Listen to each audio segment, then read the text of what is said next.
What's good, everyone? OJ here. Welcome back to another video. Today we've got some awesome information for you guys, but before we get into that, please make sure you hit that like button, subscribe if you're someone new, and click that notification bell to get my videos first. Now let's go ahead and first start off with something that I know you guys want to see here: the information on the leaked images apparently for the new Fire Emblem game coming to the Nintendo Switch. We've got some actual details on these images. I know some of you guys might have seen these images floating around and have some thoughts on them, but I have my own thoughts, and I definitely think that something is happening here. So shout out to Nintendo Everything with the beat on this one. So recently, there was rumored details, which I did report on as well. If you haven't seen the rumored details about the next Fire Emblem game, please check out my previous video on the channel, but I did talk about that. Now, we heard some aspects on it, such as a new character. It has a strange red and blue hair with a mother that's a dragon, and the ability to summon characters from previous titles, plus a bit more. On a Reddit user, M Delta, which I'm abbreviating the name here because his name is weird, has now come forward with images supposedly showing off the game. They at least back up what we've heard earlier about the main character. M Delta also says that the summoning aspect isn't a huge part of the game and says it's not set in modern day. So it's going to be like the traditional Fire Emblem type of setting, but of course a new world or a new area, new continent, whatever the case is there. Now, M Delta also says that these images that you guys are seeing right now are quite old at this point, meaning that they were likely taken from an older build, and the text in the photos indicate we're looking at the Chinese version. Now, this person additionally backs up talk that Gust of Atelier fame has now been involved with development, and it has been completed for quite some time now. And as another random aside, M Delta claims that Fire Emblem Genealogy of the Holy War is getting a remake, which we are going to talk about in just a bit because I've discussed that at length. Now, we can't really say if these statements are 100% true or the images are 100% true. So take it with a grain of salt. It is a rumor right now. At this point, it is not 100% confirmed or anything. However, the information that I've been hearing, the information that other places have been hearing, the information is all kind of corroborating with each other. And these are probably independent sources because I know some of the people that I know I'm talking to probably haven't talked to other people that are getting stuff like this. So this information has been relayed for a while now, and all of a sudden this stuff starts to turn up. And it's the Chinese text that gets me like, okay, yeah, we've had multiple leaks from China before with various different things. Now, once again, these are old screenshots, so don't think that, oh, they talked about the graphics being better and all of a sudden it looks like this. These are old and they're not direct feed screenshots. Obviously somebody is like taking like a little cell phone camera and taking a picture of it and then putting them up. So they're just not that. So obviously the final product will be better, and it does seem based off of everything here that these could be legit. These definitely could be legit. But yeah, the information is lining up with this. Now, I do want to talk just briefly about the other Fire Emblem game that's in development, the remake of Genealogy of the Holy War, which I did predict that would be the next game because it seems like they are going in order. They've been going in order since the beginning, and we're talking about since like Shadow Dragon and all that stuff on the Nintendo DS when they started remaking the older Fire Emblem games. Now, it's taken Nintendo, a decade plus from when they started remaking, but it seems like they are just going to stick to that order from back then. So if Genealogy of the Holy War is the next remade game, it's something that I thought would happen quite some time ago. I do have videos on that, so if you do want to see what I had to say about Genealogy of the Holy War and that being remade next, you can check that out. Now, according to the rumors with that Genealogy of the Holy War is probably a little bit more off when it comes down to it, so they're not quite done with it, but they're still working on it, or it's going to be done later. But let's kind of focus back in on this new Fire Emblem game. And yeah, like I said, it lines up with the red hair, kind of weird, the Nahobino it looks like here. And I do think that a new Fire Emblem is coming, because even before all of this, if you watch my videos, the information that I was getting is that Fire Emblem is definitely coming, and Intelligent Systems is always working on a new Fire Emblem. I mean, sometimes they splinter off and do stuff like, let's say, Paper Mario, or they do like Wario, but those games like aren't the biggest of type of games, and you don't need the full force of Intelligent Systems in order to make those type of games. So for me, my hopes with this is that they really are using Gust and Koei Tecmo to really bolster the look of the game, because that would be the only issue that I think that people had with Fire Emblem Three Houses, outside of some mechanics things or certain mechanics that they don't like with it compared to previous Fire Emblem games. But from a casual standpoint, from the outside looking in, it was just the graphics in battle and some of the graphics walking around the monastery and stuff like that, some of the JPEG type of apples or fruit. I mean, those are the type of things that if you brought in somebody else that can help out, because Fire Emblem is such a big and complex game, the developers are spending a ton of time just making sure the mechanics and all the characters and the story and everything is great. Sometimes I guess the graphics are neglected a bit, and this has been happening for quite some time, especially since the Nintendo 3DS, where Awakening, they didn't even have feet, and then finally Fates, they added some feet in that one. So let's hope that that's actually true with Gust helping out here. But I'm excited for Fire Emblem, man. I think this is pretty cool. The last one that we got was more than 3 years ago. Not at this point. Fire Emblem Three Houses is going on 3+ years old. So I do think that this Fire Emblem game will be cool when they finally announce it. We'll see when they announce it though. Apparently it's been done for a year, or it's been pretty much wrapped up for a while now. So exactly when are they going to announce and release this game? I guess it could be a fall game this year. We don't know of Nintendo's second half or their complete second half. So we'll see what's actually happening. But what are your thoughts when it comes to these leaked images and Fire Emblem in general? Let me know in the comment section below. All right, and moving on to the next topic here. We got some more information on the Persona games coming over to new platforms. And no, not the Nintendo Switch here. I already discussed that in a previous video on what I think, but we're going to have to wait and see what happens with the Nintendo Direct. But I do want to get into Persona 5 Royal coming to PlayStation 5 and to Steam, Persona 4, and some unfortunate news with some of these older games. So Persona 5 Royal will launch for the PlayStation 5 and PC via Steam alongside its recently announced Xbox Series, Xbox One, and Windows PC versions on October 21st, Atlas announced. Additionally, Persona 4 Golden will come to the PlayStation 4 and the PlayStation 3 Portable. Additionally, Persona 4 Golden will come to PlayStation 4 and Persona 3 Portable to PlayStation 4 and PC via Steam alongside their Xbox Series, Xbox One, and Windows PC releases in 2023. Now, it should be noted that the Japanese website for the three titles notes that Persona 4 Golden and Persona 3 Portable will be digital-only titles across all platforms. No such thing is noted for Persona 5 Royal. The English website does not have any notes. Now, given the lack of PlayStation 5 versions of Persona 4 Golden and Persona 3 Portable, Gematsu reached out to Atlas to confirm whether the Xbox Series versions of these titles are native to the platform versus Xbox One versions that are backwards compatible, but the company has yet to respond as of the time that I am recording this video. So there is an overview of each game if you have not known about these games. They're kind of old now at this point. Persona 5, the base game, it came out back in 2017. Royal came out back in 2019. Persona 4 Golden came out back in 2011, 2012 PS Vita, but the game is originally from the PlayStation 2, which came out in the late 2000s. And then, of course, Persona 3 is also from the PlayStation 2, but Persona 3 Portable was from the PSP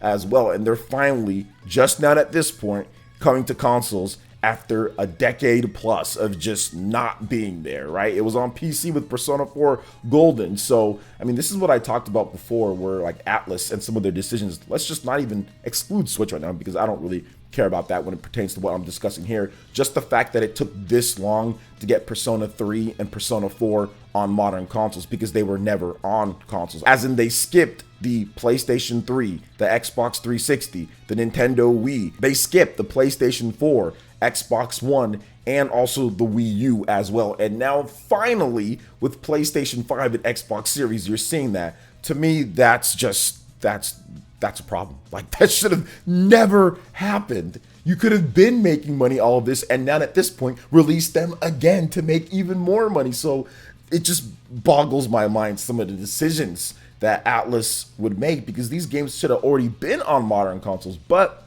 it is what it is. It's their games. It's their business. There could have been other circumstances, but I don't see the circumstances where you don't make that type of money on these critically acclaimed games. And then you couple that with Sega saying that they were surprised how well Persona 4 Golden sold on Steam, lets me know that they didn't know what they were doing, because they were surprised that one of the best RPGs, best rated and one of the best RPGs of all time, sold well on Steam. Like, it just boggles my mind once again. But hey, we're here at this point. All that's left to see if there's going to be a Nintendo version of these games, or if there's maybe Persona 3 and Persona 4, like Nate from Direct Feed Games talked about as well. But at the end of the day, I think that it's cool that they're finally coming over. I mean, to take some positive out of this, it's cool that they're finally coming over, and it's going to be great for a lot of people to be able to experience how good Persona is, because I've played and beat all of these games, and they're all really good. So what do you guys think about this? Let me know in the comment section below. All right, and moving on to the next topic here, guys. We've got some new information on Resident Evil Village, and something that I'm super excited that they're adding, because it's actually going to make me play the game now. So Capcom will release Resident Evil Village downloadable content, the Winter's expansion, on October 28th alongside Resident Evil Village, which bundles the base game and downloadable content and multiplayer game Resident Evil RE-verse, the company announced. Now, the Winter's expansion will include a third-person mode for the campaign, and bam, there it is.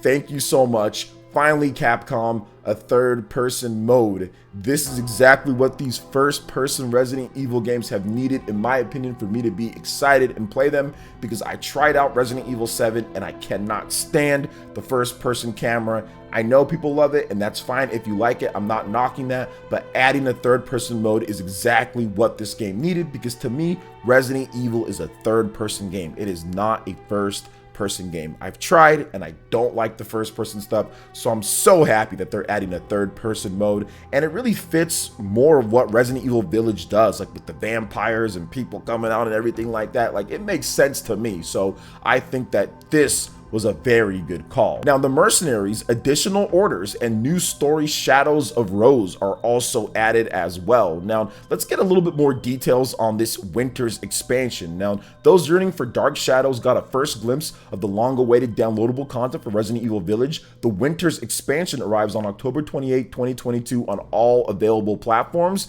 The new content includes a third-person mode, which we talked about, the Mercenaries, additional orders, and the continuation of the story in Shadows of Rose. Now, this is set 16 years after the events of Resident Evil Village.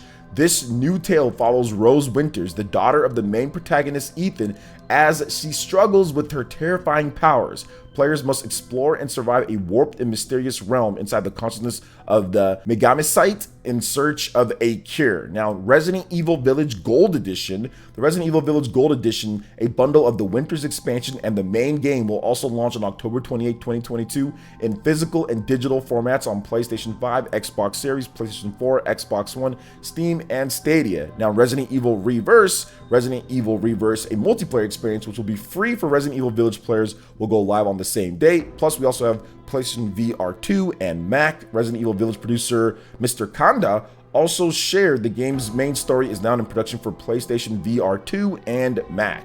Now, Resident Evil Village is now available for the PlayStation 5, Xbox Series, PlayStation 4, Xbox One, PC via Steam and Stadia. Plus, there's also upgrades, next-gen free upgrades for Resident Evil 7, Resident Evil 2, and also Resident Evil 3 as well. This was all revealed at the Capcom showcase recently, and this is all good stuff for me. It's the third-person mode, so October 28th, that's when I'll finally be playing Resident Evil Village. So, what do you guys think about all this information here with Resident Evil?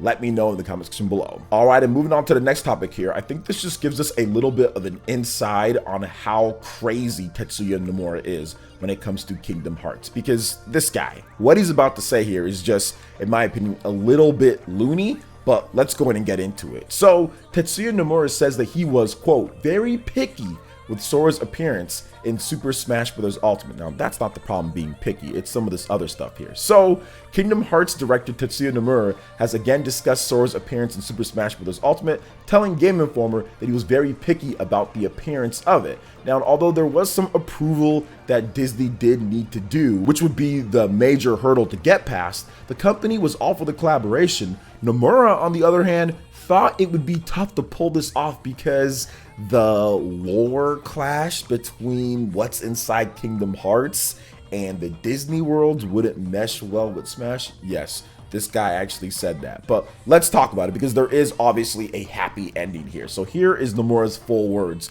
and you guys can talk about this. Obviously, I was very happy that we were able to have Sora make an appearance in Super Smash Bros. Ultimate. Most of the feedback when Sora was announced for Smash Bros. Ultimate was, I can't believe Disney okayed for him to be in the game. Behind the scenes, I was actually the one being very picky about his appearance in Smash Bros. Disney was the one that was like, go ahead, this is a great opportunity. I thought it would be tough to pull off because it might clash with the established lore in Kingdom Hearts and the Disney worlds. So it was an opportunity I had to consider very carefully. After seeing how happy everyone was in welcoming Sora to Smash Bros, I feel like the end result was really great. So let's just talk about this. We all know that Sora was the last character that was announced for Super Smash Bros. And people were happy about it. So it was him the one that was going crazy and saying, I'm not so sure. And the lore? This has nothing to do with the lore.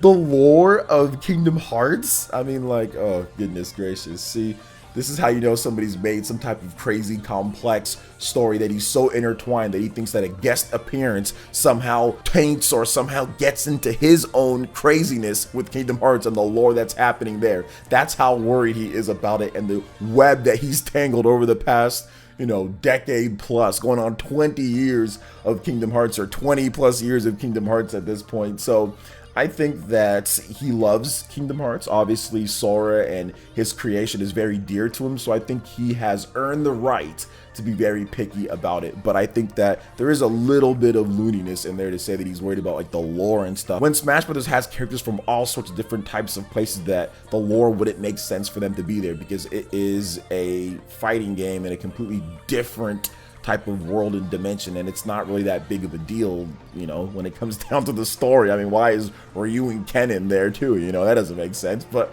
whatever, right? Where's the Animal Crossing lore with that? So it is what it is. But what do you guys think about this? Let me know in the comment section below. All right, and moving on to the final topic here, guys, we have the May 2022 MPD. The Nintendo Switch was once again the #1 system sold both in units and dollar sales. Now, according to the latest MPD report, Switch led all hardware platforms in both units and dollars in the United States last month. Additionally, the system is the market-leading platform in hardware units sold year to date. Xbox Series saw the highest dollar sales in the period. Now, not only is Nintendo still experiencing strong hardware sales with the Switch, but high software sales as well. In the latest sales charts, Nintendo Switch Sports was the 3rd best-selling title in May, not including digital. A number of Switch games were also sprinkled throughout the top 20, including Kirby and the Forgotten Land, Mario Kart 8 Deluxe, Pokemon Legends Arceus, Legend of Zelda, and more. Now, you guys can check out the links below. That'll have like the full charts and the sources and all that, but I think it just goes to show you that people have been calling for Nintendo to make some type of new Nintendo Switch or release it right now at this point, and I don't really think Nintendo has any reason in a chip shortage right now with the sales of how the Nintendo Switch are going to just sit there and rush out some type of next generation Nintendo Switch or Switch Pro when they probably wouldn't be able to meet the demand at all, and they probably don't have the software lined up to actually take advantage of it to its fullest to make the hardware even look better. So I think that this just goes to show you that Nintendo can sit down, chill, develop this system, develop the games, and focus on what's important for the system, and that's the launch with fantastic first-party games and fantastic content so you can drive the install base and the player base. Don't just rush something out and say we need this because people think the graphics suck or the frame rates suck. What you need to do is make sure that you have something ready that's going to show off the system with the marketing, with everything. That all needs to be done right because you don't want a Wii U situation. Not only just the name, but the marketing and the rollout of content was not consistent, nor was it good enough to really sell the system to people out there. You can't just say, hey, we're Nintendo, and throw out something, then all of a sudden it works. You must have a good plan. And right now the plan's not complete because they're still working on software. They're still working on what they need to do to launch this system. So what do you guys think about everything that we discussed here with Fire Emblem, Persona, Resident Evil, Smash Brothers, and now the NPD sales? Let me know in the comment section below. All right, guys, that wraps it up for this video here. Thank you so much for watching. I do appreciate it. Please make sure you hit that like button. Subscribe if you're someone new. Click that notification bell, and we will see you for the next video. Peace.